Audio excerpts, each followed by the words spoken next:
Electric reliability is important to every customer we have, and with an economy reliant on winter and summer recreation, we know that the quality and reliability of electricity in the Wood River Valley becomes more crucial every year.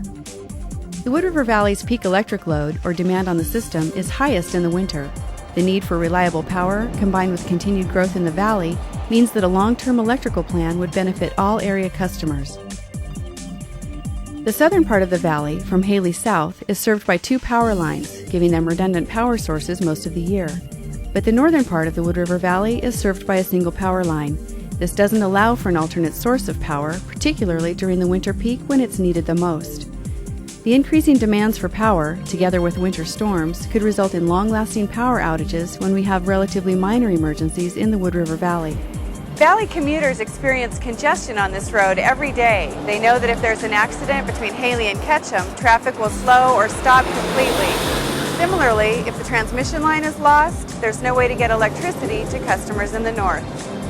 Idaho Power transports electricity, and our power lines often follow transportation corridors. And like transportation planners, we cannot choose to do nothing. By law, we have a responsibility to supply electricity to consumers in our region. Using that transportation analogy, Idaho Power moves high-voltage electricity from our dams and power plants across long distances. To do that, we use transmission lines, which would be the equivalent of a freeway. Once the electricity arrives at a community, it goes to a substation, and the voltage is stepped down. Think of it as an off-ramp from the freeway and slowing down for street traffic.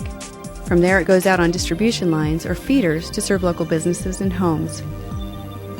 The whole process can take electricity from very high voltages down to the 110 or 220 volts that most residents are familiar with, and it all happens in less than a second.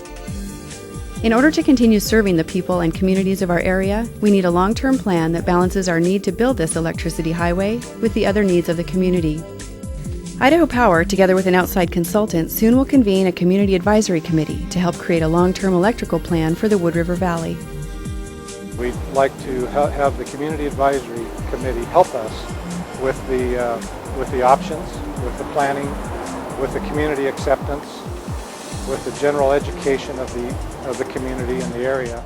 Together, we'll need to decide how to build a more reliable system for serving Valley customers.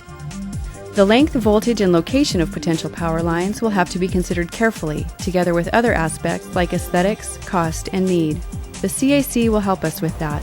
It certainly makes Idaho Power's job of providing reliable electrical service much easier when we have community support.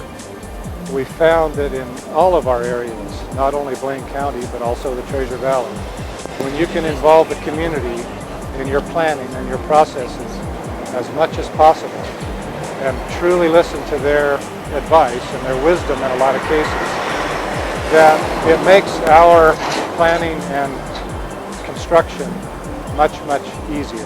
Here is an opportunity for you to help Idaho Power determine when, where, and how to power our future. Please consider joining us in this important community effort. Reporting for Idaho Power's e-News program, I'm Lynette Berry-Ochoa.